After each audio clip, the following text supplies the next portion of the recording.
जय गुरुदत्त। मैं तेजस त्रिवेदी आप सभी का श्री दत्त वैदिक एस्ट्रोलॉजी चैनल पर स्वागत करता हूं। प्रिय साथियों, ज्योतिष विज्ञान में सूर्य को एक महत्वपूर्ण ग्रह माना गया है। सूर्य ग्रह पूरी चराचर जीव सृष्टि की आत्मा है।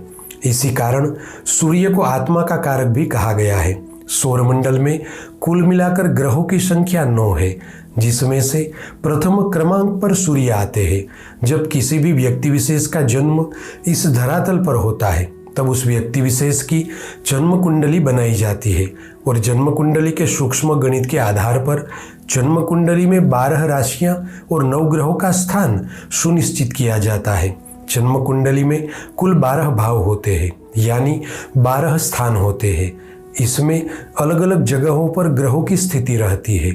अब जो सूर्यादि 9 ग्रह है, जो सूर्य, चंद्र, मंगल, बुध, गुरु, शुक्र, शनि, राहु और केतु, वे जिस स्थान में बैठे होते हैं वहाँ से अलग अलग परिणाम देते हैं। अतः आज हम खास तौर पर आपको बताने जा रहे हैं कि आपकी जन्म कुंडली में अगर सूर्य किसी भी राशि में 10वें स्थान में बैठे हैं तो यहाँ बैठे सूर्य आपके जीवन में क्या प्रभाव डालेंगे। 10वें स्थान में सूर्य का प्रभाव देखने से पहले थोड़ा यह समझ लेते हैं कि जन्म कुंडली के 10वें स्थान में किन चीज़ों को देखा जाता है। जन्म कुंडली के 10वें भाव को कर्म भुवन भी कहा जाता है।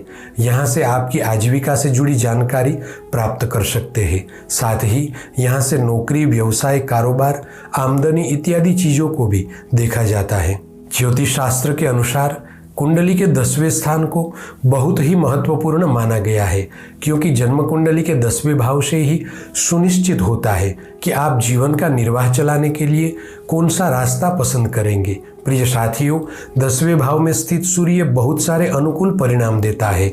जिन लोगों की जन्म कुंडली में सूर्य 10वें भाव में बैठे होते हैं, वे लोग बुद्धिमान, विद्वान और प्रसिद्ध होते हैं। इनमें आत्मविश्वास की कोई कमी नहीं होती। साथ ही ये लोग धनवान होते हैं। 10वें भाव में बैठा सूर्य आपको स्वयं के कार्य क्षेत्र में बड़ी सफलता दिलवाता है। ज़्यादातर देखा गया है कि 10वें स्थान में सूर्य वाले जातक किसी के अधीन रहना पसंद नहीं करते। ये लोग स्वयं का व्यवसाय या कारोबार स्थापित करते हैं। इनके भीतर नेतृत्व करने की अद्भुत क्षमता होती है और किसी भी कार्य में ये लोग बढ़ चढ़कर भाग लेते हैं। 10वें स्थान में स्थित सूर्य जातक को राजनीति के क्षेत्र में भी सफलता देता है। ऐसे जातक सरकार द्वारा सम्मानित हो सकते हैं या खुद सरकार का एक अंग भी हो सकते हैं। 10वें भाव में सूर्य वाले जातक उदार चरित्र और ऐश्वर्यवान होते हैं। ये लोग अपनी व्यवहार कुशलता और अपनी उदारता के कारण लोकप्रियता हासिल करते हैं। 10वें भाव में बैठा सूर्य पिता को दीर्घजीवी बनाता है। जन्म कुंडली के 10वें भाव में सूर्य निश्चित तौर पर आपकी मेहनत को सफलता में बदलने की ताकत देता है। आप बड़े ही आसानी से अपने जीवन में आने वाली सभी चुनौतियों को पछाड़कर अपने सभी लक्ष्यों को प्राप्त कर सकते हैं। यहाँ बैठे सूर्य जातक को महत्वाकांक्षी बनाता है और इसी कारण आप सफलता प्राप्त करने और अपने मन के संतोष के लिए कड़ी मेहनत भी करते हैं। आप जितना खुद के लिए चाहते हैं, 10वें भाव का सूर्य आपको उससे ज्यादा देता है। जन्म कुंडली का 10वां स्थान आय की स्रोत का है, अतः यहाँ बैठा सूर्य आपको आमदनी के कई मार्ग देता है।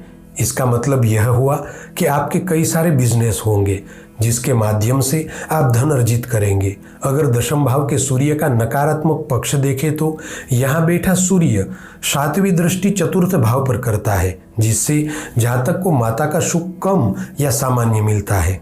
अगर आप अपने जीवन में यश, उन्नति और सफलता पाना चाहते हैं तो यहाँ बताई हुई 5 चीजें अवश्य करें। पहला कि रोज सुबह अर्क के वृक्ष को जल अर्पित करें, जिसे आपके आत्मविश्वास में बढ़ोतरी होगी। दूसरा कि साल में एक बार जब मकर संक्रांति का त्योहार आता है तब चांदी की वस्तुओं का दान करें, जिसे आपके कार्य क्षेत्र में वृद्धि होगी। तीसरा, गरीबों को भोजन खिलाए। चौथा, हो सके उतनी माता पिता की सेवा करें। और 5वां, जब आप किसी भी महत्वपूर्ण कार्य से घर से बाहर निकल रहे हो तो थोड़ा सा पूर्व दिशा में चलकर आगे बढ़े, जिससे आपको अवश्य ही कार्य में सफलता मिलेगी। अगर आपकी जन्म कुंडली में सूर्य 10वें स्थान में बैठे हैं तो यहाँ बैठे सूर्य आपको 5 संकेत दे रहे हैं। आपको अपने जीवन में यह 5 सावधानियां बरतनी होगी।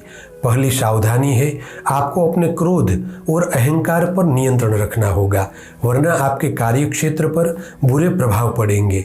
दूसरी सावधानी है, अपने से बड़ों का कभी भी अपमान न करें, वरना आप कभी भी आगे नहीं बढ़ पाएंगे। तीसरी सावधानी है, कभी भी मुफ्त का भोजन न करें। चौथी सावधानी है, माता के स्वास्थ्य का पूर्ण रूप से ध्यान रखें। और पांचवी आखिरी सावधानी है, पैसों की लेन देन करते समय जरा भी लापरवाही न बरतें। साथियों, आज के लिए बस इतना ही। ऐसी ही ज्योतिष से संबंधित जानकारी के साथ अगले वीडियो में फिर से मिलेंगे। आप सभी का मंगल हो, ऐसी मेरी सद्गुरु से प्रार्थना है। और आप सभी से प्रेम भरा आग्रह भी है कि आप श्री दत्त वैदिक एस्ट्रोलॉजी परिवार के साथ जुड़े और इसी तरह वैदिक ज्योतिष का ज्ञान प्राप्त करके आप अपने जीवन में आगे बढ़े। जय गुरुदत्त।